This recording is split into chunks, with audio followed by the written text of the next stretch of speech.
Bonjour à tous et bienvenue sur Légende, merci d'être là. Aujourd'hui, on a Fabrice qui est assistant sexuel. Je ne savais même pas que ça existait. Il va nous expliquer son métier qui est assez incroyable.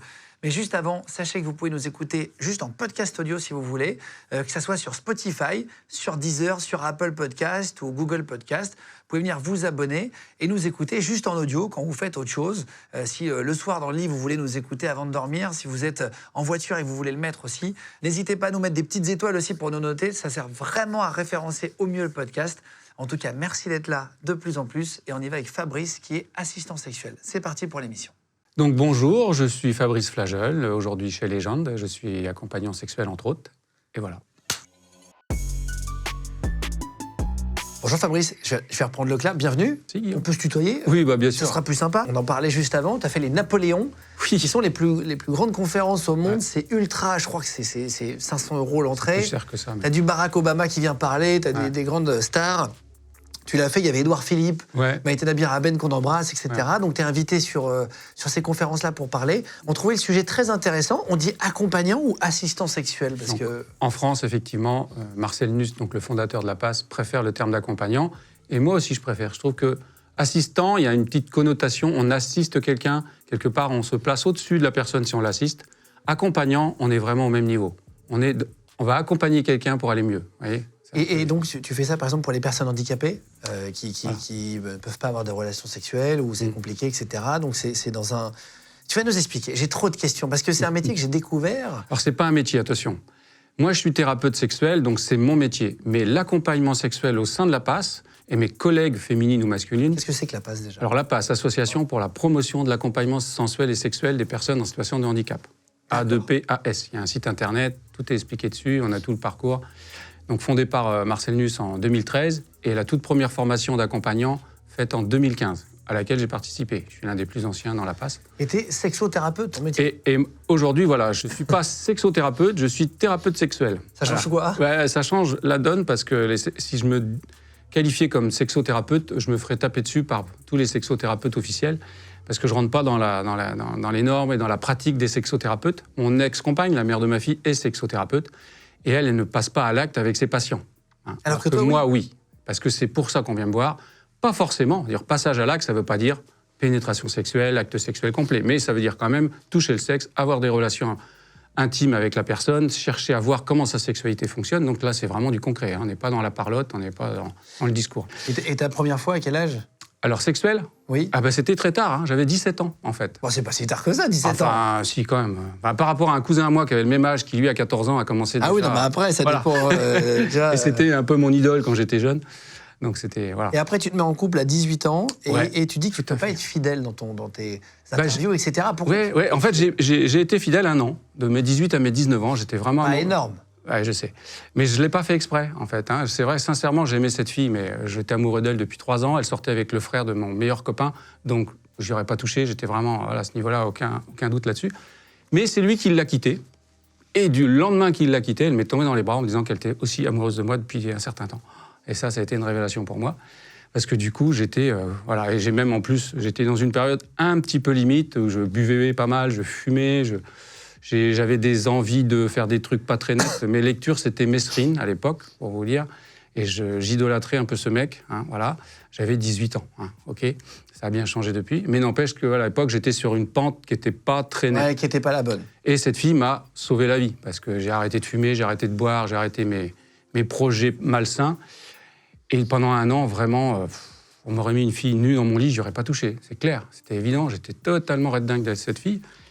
Et la vie est toujours pleine de malice. Et je me suis fait tourner la tête par une femme qui avait 20 ans de plus que moi, qui était mariée, et qui, a priori, avait un mari qui était malade, et qui n'avait pas de sexualité avec. Et ça m'a allumé quelque chose en moi. Et je me suis dit, waouh, mais en fait, j'ai envie de cette femme, et pourtant j'aime ma copine. Vraiment, j'étais amoureux d'elle, ça ne changeait rien. Mais je me sentais vraiment tellement attiré par cette femme, qui était tellement magnifique, lumineuse.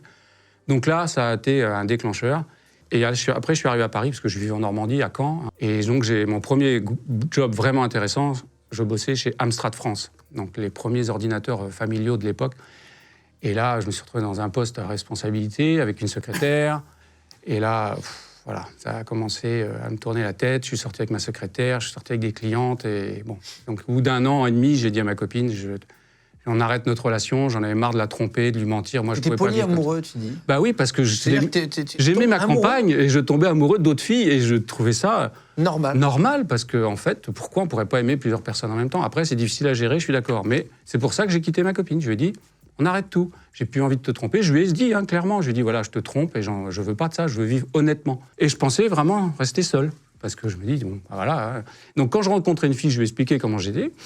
Et puis si elle acceptait, tant mieux. Si elle acceptait pas, c'est pas grave. Hein. Ouais, tu avais cette vision. Et en 89, tu fais l'école du toucher. Ouais. C'est pour être thérapeute, masseur, en gros. Voilà, c'est la relation d'aide psychocorporelle. C'est une école vraiment fantastique qui vous apprend à toucher un corps dans sa globalité, vraiment dans la nudité. Hein. On n'est pas focalisé sur le sexe, c'est pas la question. C'est juste qu'on ne dissocie pas le sexe du reste du corps.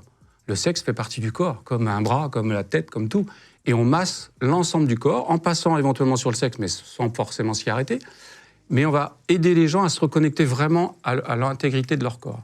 Et j'ai eu une première expérience énorme à cette époque-là, avec un homme, un peu 55 ans. Moi, j'avais donc en 91, je suis né en 64, je vous laisse calculer. J'étais jeune, et cet homme était handicapé de naissance. Il avait un bras qui avait poussé qu'à moitié jusque-là. Et en 35 ans de mariage, il était veuf. Hein. En 35 ans de mariage, sa femme ne lui avait jamais touché son bras. Et donc, il est venu se faire masser chez moi. Et là, dès la première séance, quand j'ai pris son bras dans mes mains, chose qu'il n'avait jamais sentie, il est parti en pleurs, en transe. Enfin, ça a été très impressionnant pour moi. Donc, on en a parlé et tout. Et c'est là qu'il m'explique qu'en fait, jamais personne ne lui avait touché son bras. Et surtout pas de cette façon-là. Parce que cette démarche de relation d'aide par le toucher, c'est vraiment donner de l'amour en sensualité. Là, on n'est pas dans la sexualité pure. Hein. On est vraiment dans la sensualité. Donner de l'amour à l'ensemble du corps, aider ce corps à se sentir intégré de partout, relié de partout, et ressentir vraiment de l'amour du bout des pieds jusqu'au bout des cheveux. Mais ces massages où tu touches tout, là, comment ça s'appelle? C'est de la somatothérapie, c'est de la relation d'aide par le toucher, hein, tout simple. C'est l'école du toucher. C'est des gens handicapés ou rien à voir? Ah non, rien à voir. Non, pas du tout. La première personne, le hasard a fait que mon premier patient était une personne en situation de handicap. Ce qui est drôle, parce que 20 ans après, je fais cette démarche vers les personnes en situation de handicap, alors qu'entre-temps, j'en ai très peu eu, en fait. Mais ce premier homme, sa réaction, il est venu tous les mois pendant 1 an, et il a radicalement changé toute son existence. Il a retrouvé une confiance en lui qu'il n'avait pas, il a retrouvé même de l'énergie sexuelle qu'il n'avait plus, enfin, il a tout changé. Vraiment, c'était impressionnant. Donc je me suis dit, quand même, toucher un corps comme ça, et là, on n'est même pas, je vous dis, dans la démarche sexuelle, c'était juste donner de l'amour à un corps et avoir une telle réaction. J'ai eu aussi une femme, par exemple, qui est venue chez moi, qui faisait des régimes, la tour de bras, qui essayait de maigrir et qui n'y arrivait pas. En l'espace de 3 séances de massage, elle a perdu 12 kilos sans changer son alimentation et en se sentant libérée d'un tas de trucs, quoi. Alors que je faisais rien de particulier. J'aidais juste son corps à s'harmoniser par le toucher, par la sensualité, par un massage global du corps. Et donc, tu avais un cabinet? Tu as ouvert un cabinet? Tout à fait, j'avais déjà un cabinet à l'époque, ouais, complètement. Bon, que j'ai refermé assez rapidement parce que j'arrive pas à gagner ma vie à l'époque par cette pratique. C'était trop de niche. Trop de niche, exactement. Donc j'ai fait plein de petits boulots, j'ai même été éducateur spécialisé, j'ai fait plein de trucs pour m'en sortir. Et après, tu parles de massage tantrique. Alors là, le massage tantrique, c'est arrivé bien après, ça fait que 10 ans que je fais du massage tantrique. Parce que le massage tantrique, effectivement, là, on va rajouter une dimension dans le massage. On va masser le corps dans sa globalité, mais là, on va insister sur l'énergie sexuelle. C'est-à-dire qu'on va masser vraiment le sexe, le périnée, la prostate en externe éventuellement, les seins chez les femmes, mais chez les hommes aussi. Enfin, on va travailler sur tout ce qu'on appelle la Kundalini. Ça part du périnée, ça va jusqu'en haut de la tête. Et c'est toute cette zone d'énergie qui est l'énergie de vie, hein, c'est le chi, hein, c'est l'énergie vraiment vitale. Et on va stimuler cette énergie pour la faire circuler et sentir l'énergie sexuelle fonctionner et circuler en soi, quoi. Et là, dans ce massage tantrique, effectivement, il peut y avoir une certaine excitation que l'on peut éventuellement soulager par le massage, c'est-à-dire qu'on peut masser simplement le sexe, même des fois sans toucher le sexe, il y a éjaculation, parce que la personne est tellement dans l'excitation physique qu'il y a une éjaculation, et ben c'est pas grave, on l'accueille sans problème. On l'essuie et puis on continue le massage. Ça permet au moins de passer à autre chose. Pour les femmes, c'est un petit peu différent forcément, parce qu'en massant un sexe de femme, il n'y aura pas forcément d'orgasme. Mais ça peut arriver, même en massant les seins ou massant les cuisses, il y a des clientes qui peuvent avoir des orgasmes juste en leur massant. Donc on accueille cet orgasme et on continue le massage. En tout cas, on se sent vraiment connecté à cette énergie sexuelle. Et après, donc, tu parlais de la passe tout à l'heure. Donc, c'est une formation donc, à 51 ans, 2015. 2015, exactement. Tu te formes là-bas. Donc, Ouais. c'est l'association pour la promotion de l'accompagnement sexuel et donc pour les personnes en situation de handicap. Tout à fait. Et comment t'en entends parler? Comment tu te retrouves là-bas? 3 semaines avant la formation, ma compagne rentre, je vivais encore avec la mère de ma fille à l'époque. Elle me dit, Fabrice, je viens de découvrir une formation qui va se faire dans 3 semaines. J'aurais bien voulu la faire, mais je ne peux pas parce que mon planning ne me le permet pas. Mais je suis sûr que ça peut te parler. Et c'est elle qui me parle de l'association APAS. Je suis allé sur le site, j'ai passé toute ma soirée à regarder toutes les vidéos, les infos, le parcours de Marcel Nuss, de sa femme. J'en ai pas dormi de la nuit tellement ça m'a retourné les tripes. Le lendemain, j'ai appelé Jill Nuss, donc la femme de Marcel, et je lui ai expliqué mon parcours et je lui ai dit que moi, je voulais faire cette formation. Et voilà, 3 semaines après, j'étais à la formation.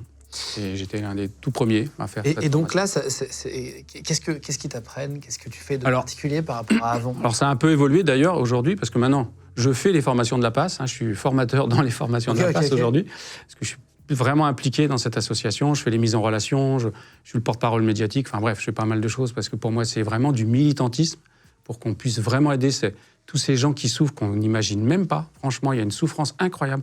Chez les valides aussi, mais dans le monde du handicap, c'est encore pire.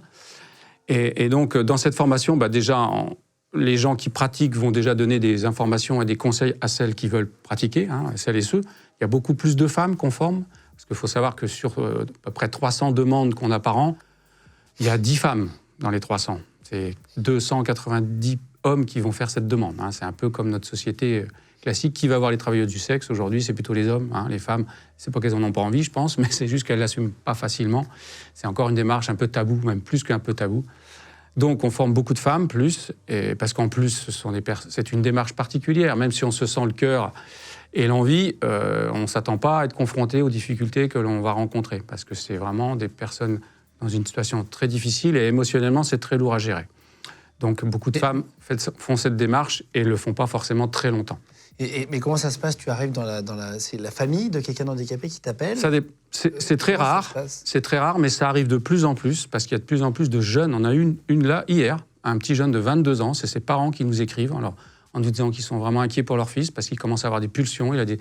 C'est un handicap psychologique, donc c'est encore différent. Donc pas facile de forcément maîtriser. Alors moi, je ne le connais pas, ce cas-là. On vient juste d'avoir sa fiche, donc on va l'étudier et voir ce qu'on peut faire pour eux. Mais on a eu le cas, il y a quelques années, des parents comme ça qui nous ont appelés pour un jeune homme de 20 ans, autiste, qui commençait dans la rue à aller vers les filles et avoir envie de les toucher. C'était pas méchant, c'était pas agressif, c'était même pas une pulsion sexuelle au sens agressif, mais simplement, il avait besoin de toucher, parce qu'on lui avait pas vraiment expliqué les règles et il avait peut-être un peu du mal à le comprendre. Donc ses parents, on les a rencontrés. Donc ma collègue est allée voir ce jeune homme. Ils ont passé 3 heures ensemble, chez eux, dans sa chambre, nus, l'un contre l'autre. Il n'y a pas eu du tout de relation sexuelle parce qu'il ne sait même pas ce que c'est. Et bien de ce jour-là, le gamin, il n'a plus jamais été aborder une fille dans la rue comme ça pour la toucher. Il était nourri par cet échange avec cette fille qu'il a vu. Cette collègue l'a vu régulièrement, une fois tous les trimestres. Et ça suffisait pour le calmer, pour le nourrir. Oui, il n'y a pas forcément de relation. Non, il n'y a pas forcément besoin d'une relation avec pénétration, parce que la sexualité, mais c'est un éventail énorme, quoi. Mais quand même, il y a certains hommes et certaines femmes qui ont besoin de cette sensation de pénétration, et ça, il faut l'entendre. Il faut être capable de le vivre sereinement. Et pour ça que notre sélection aujourd'hui pour les futures accompagnantes est vraiment plus stricte, on va dire. C'est moi qui m'en occupe au premier contact, c'est moi qui les appelle pour leur expliquer vraiment que la demande masculine, parce que dans cette démarche, on pourrait dire, je voudrais faire du massage, je voudrais faire de la méditation, je voudrais faire du yoga. C'est génial, moi je pratique tout ça. Mais la réalité, c'est que les hommes qui font appel à nous, c'est soit des hommes qui ont eu une sexualité dans le passé, qui ont eu un accident et puis qui aujourd'hui n'ont plus de copines et qui n'en peuvent plus, ou des hommes qui n'en ont jamais eu de sexualité. Et qui, mais carrément, et qui passent leur temps devant YouPorn à fantasmer sur des trucs de ouf et qui peuvent des fois même pas se toucher le sexe. C'est ça qu'il faut se rendre compte aussi. C'est qu'il y en a qui ne peuvent même pas se masturber. Et ils font comment? Ils emmagasinent une espèce de frustration terrible dans la tête, et puis les accompagnants médicaux, auxiliaires de vie ou autres, il y en a certains qui vont les soulager, et heureusement, mais c'est quand même loin de la majorité.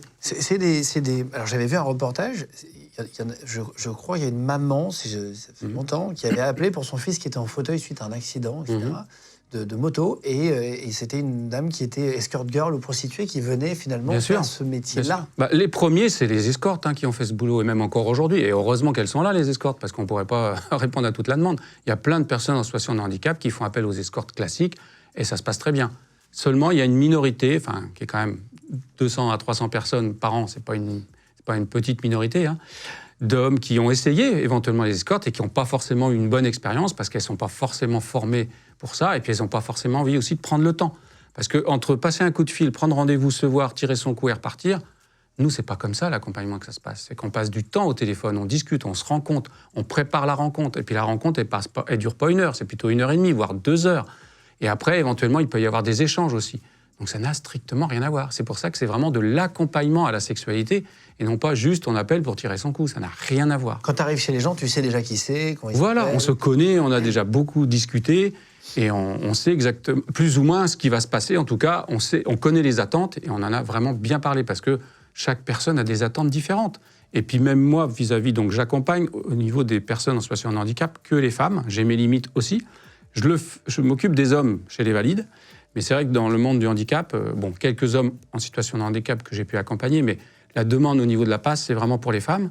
Et la demande féminine et masculine est un petit peu différente. C'est vrai qu'autant chez les hommes, c'est surtout génital. Hein, c'est vraiment ce besoin de sortir leur sexe, éventuellement pénétrer une femme, ou en tout cas une femme va toucher leur sexe, et ça se comprend tout à fait. Les femmes, ça va être un peu différent. Ça va être un peu plus dans l'affectif, donc il va falloir gérer autrement. Hein, et c'est beaucoup plus dangereux d'ailleurs aussi. C'est pour ça que beaucoup de nos détracteurs disent que c'est très dangereux parce qu'effectivement, ça peut rendre des femmes dépendantes. Et comment on fait après si on arrête tout? Enfin, voilà, je comprends ce discours tout à fait et on essaye d'y faire face du mieux possible. Pour l'instant, je croise les doigts, mais j'ai jamais eu à regretter ma démarche. Hein, ça s'est toujours bien passé. Et même quand ça s'est arrêté, pour l'instant, ça s'est toujours bien passé. Elles ont réussi à se prendre en main et à trouver des solutions autres.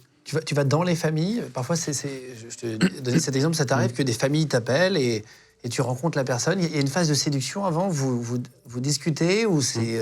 Tout à fait. Alors, dans mon expérience vis-à-vis des femmes, effectivement, la séduction est assez importante. Pas toujours. Hein, la toute première expérience que j'ai eue, la femme qui nous a contactés, alors qu'on nous a préparé énormément à faire face justement à cette demande affective et à la gérer, elle, c'était tout le contraire. C'était une fille qui faisait venir des mecs chez elle toutes les semaines, parce que n'importe quelle fille, entre guillemets, en France ou partout, peut aller sur Internet et il y a des mecs qui vont venir chez elle, même si elle est ultra handicapée.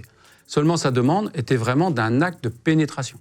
Et c'est une fille avec un spina bifida, c'est une maladie où les jambes sont un peu abîmées, le bas du corps est abîmé, il y avait une poche, tout ça. Et aucun homme ne voulait la pénétrer. Les mecs, ils venaient, ils se masturbaient sur elle, éventuellement, ils lui demandaient de se faire sucer, et puis une fois qu'il avait joui, le mec, il se barrait en courant. Donc c'est ultra frustrant et ultra glauque, il faut quand même le dire.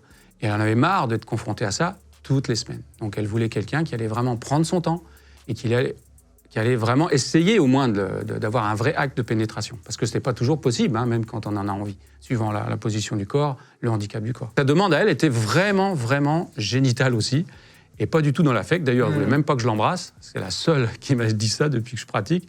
Elle voulait vraiment une pénétration dans tous les sens. Elle a mis 15 jours à s'en remettre, la pauvre, parce que forcément, elle n'était pas habituée.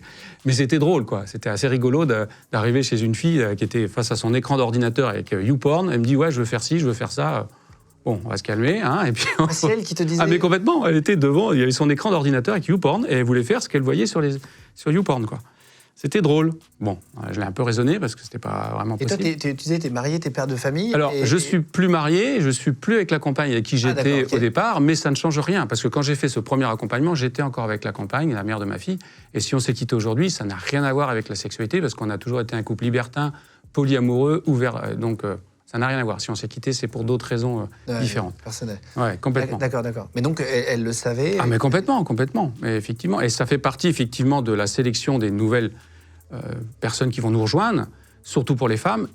On est beaucoup plus intransigeant à ce niveau-là. Sur une femme qui veut faire la formation de la place en disant « moi, je veux faire ça, mais sans en parler à mon mari parce que je veux pas qu'il le sache », on va pas la prendre. C'est hors de question. Il faut que le conjoint, si elle est en couple, soit 100% derrière elle et accepte tout à fait la démarche. Parce qu'on n'a pas envie d'avoir des soucis comme on a eu dans le passé avec des hommes qui nous appellent « qu'est-ce que c'est ? Ma femme, c'est une pute ?» Enfin, vraiment des trucs de ouf quand même, hein, on a entendu. Donc, on fait vraiment très attention à la sélection maintenant des accompagnants. Il faut que, là tu disais, chez cette fille qui te montrait YouPorn, il faut qu'elle te dise bien exactement ce qu'elle veut faire, et toi tu suis, tu essayes de lui... Oui, plus ou moins. Dans ce cas-là, c'est la seule fois que ça m'est arrivé. Hein. Toutes les fois d'après, il y en a eu pas mal, ça n'a jamais été comme ça.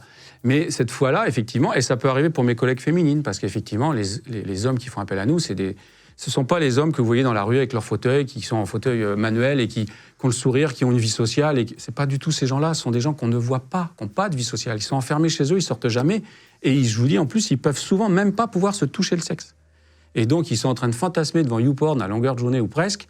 Et quand une femme vient chez eux, ils auront envie de pouvoir vivre ça. Bon, alors on leur explique, il y a toute une discussion et on va essayer de faire ce qu'on peut, mais le but, il n'est pas ça, il n'est pas là. C'est pas de faire des performances sexuelles, c'est avant tout leur donner du plaisir, leur redonner confiance. Et autant, effectivement, chez les hommes, c'est peut-être un peu plus difficile qu'ils arrivent plus ou moins, après quelques séances, à se débrouiller seuls et à rencontrer quelqu'un. Mais ça arrive. Et il y a même eu des cas extrêmes où, je le dis entre parenthèses, mais il y a eu une fois une accompagnante qui est tombée amoureuse de son accompagné et ils sont en couple aujourd'hui. Donc, comme quoi, oui, c'est arrivé une fois, donc c'est génial. Mais bon, je dis ça, mais il ne faut pas prendre ça comme... ça ne va pas arriver souvent, donc, parce qu'il y a cette attente-là. Tous les hommes tombent amoureux de leur accompagné, c'est logique. Elles sont là vraiment à leurs petits soins, elles ont une approche tellement douce, tellement délicate, tellement sensuelle et tellement presque amoureuse, même s'il n'y a pas des sentiments au sens amoureux, mais on essaie de vraiment leur faire vivre un moment magique. Donc c'est difficile de donner tout ce qu'on est. C'est pas pour ça que je vous dis que c'est pas un acte sexuel pur, ça n'a rien à voir. On est vraiment dans l'humain. Et pour moi, c'est pareil vis-à-vis des femmes. Je me donne à 100% et forcément en retour, elles vont souvent tomber amoureuses. Mais c'est pas grave, on en parle, ça fait partie de la démarche. Et au contraire, ça donne même une émotion supplémentaire quand c'est bien préparé, bien discuté. Et c'est pour ça qu'il y a toute la part de préparation et de discussion qui est essentielle. Et en plus, on reste toujours présent. Là, j'ai accompagné une nouvelle demandeuse la semaine dernière qui a 29 ans. Eh ben, elle m'appelle presque tous les jours. Pour l'instant, elle a besoin de se garder ce lien. Et c'est pas un problème. J'accueille tout à fait. On peut s'appeler. Vous n'allez pas faire ça avec une travailleuse du sexe classique. Non, bien sûr. C'est normal. C'est pas leur job. Vous voyez. Et alors, j'ai vu que tu t'occupais aussi d'hommes qui masquaient leur homosexualité. Alors, effectivement, là, c'est dans la démarche de thérapeute à mon cabinet. Ce n'est pas des personnes en situation de handicap. Même si, en ce moment, j'en suis un homme qui est en situation de handicap, qui est marié, qui a je ne sais pas quel âge, parce que je ne demande pas l'âge de mes patients.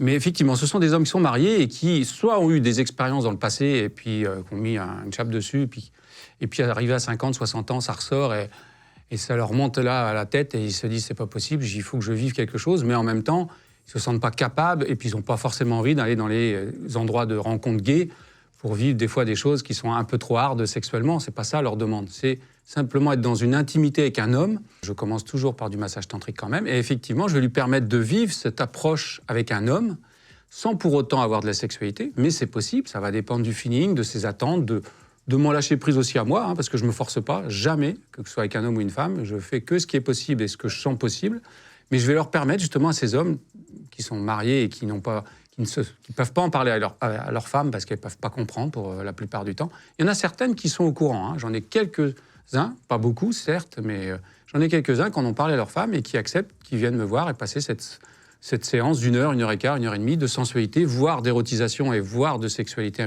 un peu plus active, on va dire, ça peut arriver. Et ça leur permet de vivre cette bisexualité sereinement, sans pour autant aller chercher dans des endroits. Ils n'ont pas envie d'avoir un amant, c'est pas le but. Et donc ils tapent dans l'annuaire. Massage tantrique Lyon. Massage tantrique. Massage tantrique Lyon, tout simplement. Ils tombent sur mon cabinet qui s'appelle lasourceestenvous.fr. J'ai 2 collègues à moi. Parce qu'en fait, La Source est en vous, c'est vraiment ma démarche thérapeutique. C'est-à-dire que j'aide les gens à retrouver la source de bonheur qui est en eux. Et la source de bonheur, elle est par le corps, par l'énergie sexuelle. Et ils vont se reconnecter à ça. Et les femmes, c'est la même chose. J'ai des femmes valides qui sont mariées, qui viennent me voir parce qu'elles n'ont pas envie de prendre un amant. C'est trop compliqué à gérer. Souvent, elles ont essayé. Elles ont juste envie qu'un homme prenne soin d'elles pendant 2 heures sans qu'elles aient la culpabilité de se dire « je trompe mon mari ». C'est pas le cas. C'est vraiment un thérapeute qui va prendre soin d'elles, leur faire vivre de la sexualité éventuellement, en tout cas de la sensualité érotique. Mais tu as des pénétrations avec ces gens? C'est possible, mais en tout cas, c'est elles qui le décident. C'est-à-dire qu'en plus, elles sont... La grosse différence, entre guillemets, avec une relation avec un amant, c'est que faut que l'échange soit égalitaire. C'est-à-dire que l'homme, il a des besoins, il faut qu'elle soit à la hauteur. Là, elles n'ont rien à me faire, quoi. Si elles veulent ne pas bouger et je m'occupe 100% d'elles, elles payent pour ça. Donc je prends soin d'elles, du bout des orteils jusqu'au bout des cheveux, sans qu'elles aient à faire le moindre effort, et leur faire vivre cette sensualité, cette érotisation et cette sensation d'énergie sexuelle qui est importante. J'ai eu le cas, la toute première que j'ai faite, pratiquement, il y a 10 ans de ça, une femme qui avait, je ne sais pas quel âge, mais pas loin de 70 ans, je pense, mariée depuis 44 ans, et qui n'avait plus de relation avec son mari depuis 10 ans, parce que le monsieur ne supportait pas le corps de sa femme qui avait vieilli. Alors que lui, il allait se taper des petites prostituées à Paris, beaucoup plus jeunes, parce qu'il avait quand même des besoins. C'était établi comme ça, elle l'acceptait. Et puis un jour, elle entend parler de moi dans une émission, Les Pieds sur Terre, Et elle a bossé toute sa vie dans le monde du handicap. Et du coup, ça l'a percuté, mon parcours. Elle m'a contacté parce qu'elle était de Lyon. Elle m'a expliqué ce que je viens de vous dire, en me disant qu'elle voulait savoir si ça fonctionnait encore, parce qu'elle ne voudrait pas mourir sans savoir si elle peut être encore femme. C'était très touchant, vraiment au téléphone, c'est la première fois qu'on me disait ça. Elle est venue me voir, donc on a commencé par du massage érotisant, pareil, tantrique comme ça, et puis ça a fini par des vraies prestations sexuelles complètes. Et elle est venue comme ça pendant 1 an, 1 fois par mois, et il fallait voir son regard quand elle partait de chez moi. Elle était, rayonnante. Rayonnante. Et son mari était accepté du coup aussi? Il n'était pas au courant, non. Ah, elle lui avait pas dit. Dans ce cas-là, effectivement, elle ne se sentait pas... parce qu'elle était sûre qu'il n'accepterait pas. Parce que lui, c'était normal qu'il aille voir des petites prostituées, mais elle, qu'elle aille se faire la même chose de son côté. Malheureusement, on est encore dans un monde comme ça, faut quand même le savoir. Et ça, c'est légal? À quel niveau c'est plus légal? Tout à fait. Alors effectivement, c'est une très bonne question. Officiellement, la prostitution en France est légale. Est légale? Est légale. C'est le client qui peut être pénalisé. Mais la travailleuse du sexe ou le travailleur du sexe, puisque je suis considéré comme tel, on n'a absolument rien à craindre. À partir du moment qu'on est déclaré, qu'on paye nos charges, qu'on est assuré, enfin bref, que tout est en règle au niveau administratif. Mais tu te déclares comment? Je suis un thérapeute, je suis auto-entrepreneur, je déclare un chiffre d'affaires et je paye des charges, et je paye des impôts, comme tout travailleur. Aujourd'hui, tu vis de ça? Oui, complètement. Aujourd'hui, je vis totalement de ma démarche. Ça a pris du temps, certes, mais depuis plus de 10 ans, je vis totalement de ça. Et tu arrives à avoir combien de clients par jour, clients? Alors, c'est pas en termes de quantité, parce que quand je fais une prestation longue, je vais voir qu'une personne dans la journée. Quand c'est juste un simple massage d'1 heure, je peux en voir 2 ou 3 dans la journée. Mais quand je fais une prestation complète comme là, je vais à Paris, et là, ce soir, je vais aller voir. J'en ai profité, c'était pas prévu, mais j'ai une accompagnée en situation de handicap qui, quand je lui dis que je venais à Paris, elle veut me voir ce soir. Et là, je fais une longue séance. J'arrive ce soir et je repars que demain. Donc, je passe la soirée, la nuit et la matinée chez elle. Donc là, c'est pas le même budget. Et là, quand je vois une personne comme ça, je vois personne avant, je vois personne après. C'est-à-dire pendant 2 jours, je ne vois qu'une seule personne. Et là, c'est quoi le budget, par exemple, pour passer une nuit, pour qu'on un peu d'argent? En passant toute l'après-midi, la soirée, la nuit et le lendemain matin, c'est 400 €. Plus le déplacement et éventuellement plus l'hôtel. Mais là, c'est à domicile, donc il n'y a pas de frais d'hôtel. D'accord. Et sinon, un massage avec, tu disais, avec les prestations sexuelles, etc. C'est 150 € pour 1h30. C'est le tarif de la passe, de base, 1h30, voire 2 heures. Alors, passe de l'association. L'association la passe. Oui, la passe, l'association à passe, le tarif de base, c'est 150 € pour 1h30. Ça peut être plus et ça peut être un peu plus cher. Donc moi, je suis sur la même base de tarif à mon cabinet, c'est 150 € pour 1h30. Mais après, pour les prestations que je fais à la passe pour les femmes, souvent, je fais plus, parce que déjà, je vais plus loin, donc je ne me déplace pas pour 1h30. Et souvent, elles ont envie que je reste j'ai un tarif de 2 heures, de 5 heures et de 10 heures. Donc vous voyez, j'ai plusieurs tarifs en fonction du temps qu'elles veulent qu'on passe ensemble. Et est-ce que tu as déjà eu des demandes avec des fantasmes un peu originaux où tu as dû... Alors, pas au niveau du monde du handicap, parce que vraiment, ils n'en sont pas là. Enfin, surtout les femmes qui font appel à nous. Alors, à part la toute première, qui avait les fantasmes de YouPorn, OK. Mais celle-là, c'est non, un cas exceptionnel. Non, ils demandé de t'habiller en, j'en sais rien, gendarme, en pompier. Non, ça n'est jamais arrivé. Par contre, je sais que mes collègues féminines, c'est arrivé. J'ai des clients, par contre, hommes valides, mariés, qui viennent chez moi, avec des fois des sous-vêtements érotiques, ou même un plug éventuellement, ou des trucs sexuels sur eux, parce qu'effectivement, ils peuvent vivre ça avec moi alors qu'ils ne peuvent pas le faire avec leur femme. Ça peut arriver. Et tu dois prendre des produits? Non, parfois, si tu es en manque d'excitation? Non, pas du tout. Effectivement, c'est aussi une... Je pose toutes les questions, oui, mais toutes les questions un peu... Tu as tout à fait raison, parce que moi, on me le demande. Des fois, il y a des clients qui me disent « Est-ce que je peux prendre quelque chose ?» Alors lui, il peut, c'est souvent les hommes qui demandent ça. Lui, il peut prendre du poppers, des trucs comme ça s'il veut. Mais moi, il n'y a rien de toxique qui rentre dans mon corps. Je fume pas, je bois très peu. Pas de Viagra, pas de stimulant. Donc il faut que ça marche naturellement. Et si ça ne marche pas naturellement, il ne se passera rien. J'ai de la chance jusque-là, que ce soit avec les hommes ou les femmes, ça s'est toujours bien passé, même avec des femmes en situation de handicap lourd. Et j'ai vu des femmes vraiment, honnêtement, je n'avais aucun fantasme sur elles sexuellement. J'ai pourtant un esprit ouvert et je suis très sexuel, mais je n'ai jamais fantasmé sur un corps très abîmé comme je peux le rencontrer. Mais dans cette démarche, on se connecte sur autre chose. On n'est pas dans le visuel, là. On est dans l'humain. On est dans la demande de cette personne qui a des besoins sensuels ou sexuels. Et ces besoins sont tellement présents que dès que je vais la toucher, dès que je vais la masser, même si son corps ne m'excite pas, son énergie sexuelle va m'exciter. C'est ça qui est incroyable. Parce qu'elle est tellement dans le désir, elle a tellement envie qu'il y ait pas forcément un acte de pénétration, mais en tout cas du jeu sexuel, que son excitation va faire monter la mienne. Et ça, c'est vraiment très, très touchant, parce que j'aurais jamais pensé que ça allait marcher. J'ai failli arrêter au début, parce que je me disais, mais je ne pourrais jamais bander dans certaines situations. Et en fait, pour l'instant, ça s'est toujours fait, quoi. Est-ce que certaines personnes ont des orgasmes Ah, mais complètement. Ah oui, tout à fait. J'ai même suivi une fille, il n'y a pas très longtemps, l'année dernière, qui avait des orgasmes comme j'ai jamais vu avec une femme valide. d'une sensibilité à fleur de peau. La pauvre, elle ne peut même pas se toucher le sexe. Elle avait les bras qui ne bougeaient pas très peu. Elle était capable de prendre un orgasme en 1 minute 30 de stimulation du clito. Et en 2 heures, je pouvais avoir 12 orgasmes comme ça en 2 heures. Imaginez. Tu as eu combien de clients, clientes tu sais ou pas? J'ai un fichier client de plus de 300 personnes, donc je ne sais pas. En tout cas, j'ai eu au moins 300 clients depuis 10 ans, facile. Et tu as déjà eu un client, une cliente pas satisfait qui te dit à la fin... Il ne me le dit pas. Ça n'est jamais arrivé, mais c'est possible. Je pense qu'il y en a... si, peut-être, à la limite, j'en ai un. Et c'est drôle, parce que je peux parler de lui, parce qu'aujourd'hui, on est amis. Mais j'ai eu un patient, effectivement, qui est venu patient-client au départ, et qui est pas revenu pendant 3 mois parce qu'il l'avait très mal vécu, mais sans que je le sache. Hein. Mais il a dépassé ça, il m'a recontacté, il est revenu, et on a refait une 2e séance, et ça s'est très bien passé, et depuis, c'est même un ami avec qui j'ai une relation intime, donc ça, c'est drôle, mais ça peut arriver. Il y en a qui deviennent des amis avec qui tu as des relations. J'en ai un, c'est tout, parce que je suis hétéro-affectif, je suis bisexuel, mais hétéro-affectif. Je ne suis jamais tombé amoureux d'un homme, mais j'ai une relation effectivement privilégiée avec cet homme qui est vraiment extraordinaire, qui a une sensibilité vraiment dingue, qui est gay, lui, à 100%, qui connaît mes copines, qui connaît ma fille, mes parents, enfin pas mes parents, mon frère, mon ex, enfin qui est très proche de nous dans la famille. J'ai une vraie relation avec lui, mais comme je vous dis, c'est toujours, voilà, chacun chez soi, je suis totalement indépendant, je ne peux pas vivre en couple, ça c'est plus possible aujourd'hui pour moi. Ah c'est vrai? Non, je ne peux plus, j'ai tellement besoin d'indépendance et de liberté que je veux vivre seul, et j'ai en ce moment 3 relations, j'ai 4 relations en même temps, on va dire. C'est vrai? Ouais. Mais elles le savent toutes? Ah ben bien sûr, elles se connaissent même souvent. Lui connaît en tout cas 2 de mes compagnes. Tout à fait.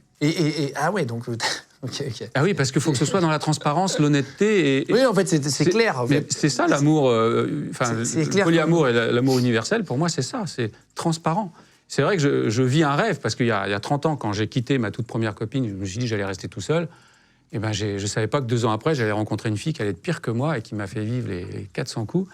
Et qui, grâce à elle, m'a permis de travailler ma jalousie, parce que là, j'en parle facilement aujourd'hui. Mais c'est clair que la notion de jalousie, elle a toujours été là quand même. Hein. C'est pas évident d'avoir une relation comme ça avec quelqu'un, parce que en plus, moi, je veux pas être avec une fille qui me soit fidèle. C'est hors de question.